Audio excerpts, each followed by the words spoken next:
Hello my friends, let's talk about how to become fluent. Probably you think the answer is very simple.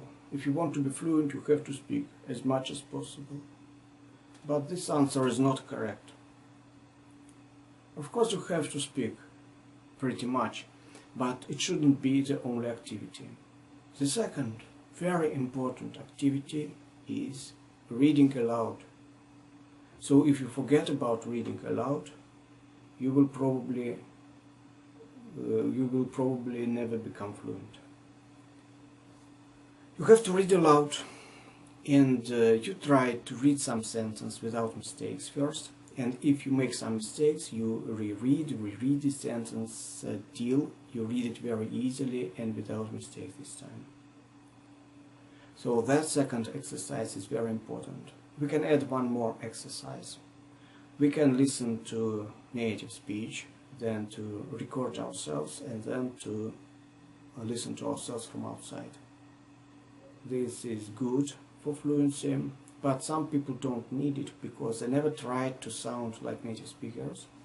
So if it is not important for you, your fluency won't suffer from that. But still it is not so interesting. It is interesting to sound like native speakers.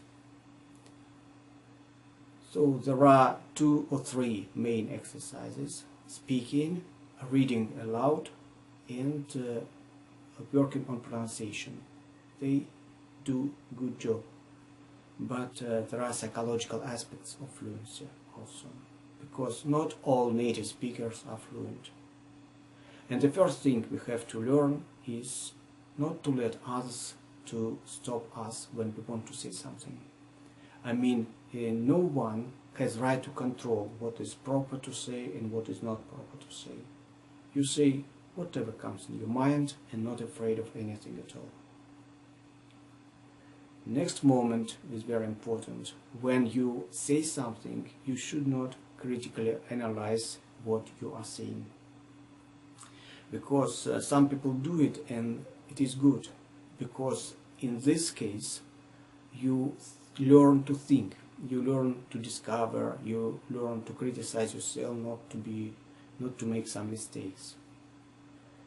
But from the point of fluency, it is not good. So the moment you want to sound fluent, you have to forget about criticism. You should say without doubts. You will doubt all you are saying next time if you want, but not now. And you shouldn't be afraid of mistakes, because the moment you are afraid of making mistakes, you begin to make a lot of them. If you begin the sentence but you don't know how to finish it, it's not a big deal, because you will find some way to do it. Or you can start a new sentence. So don't be afraid of mistakes.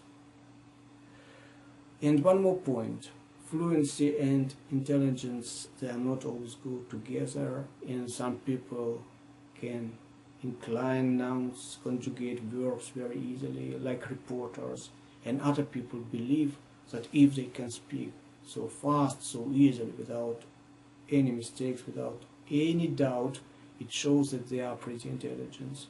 Unfortunately, on the contrary, it can show that they do not have much of intelligence, so they are not journalists, and intelligent journalists are not always fluent. But nevertheless, we have to learn also from them. So we have to learn, and remember, 3 main exercises is speaking, reading aloud, and working on pronunciation, and some psychological things like not being afraid of mistakes, like not controlling yourself, and not being afraid of saying something wrong. And go ahead, and the situation will be better every next day you are practicing. And see you.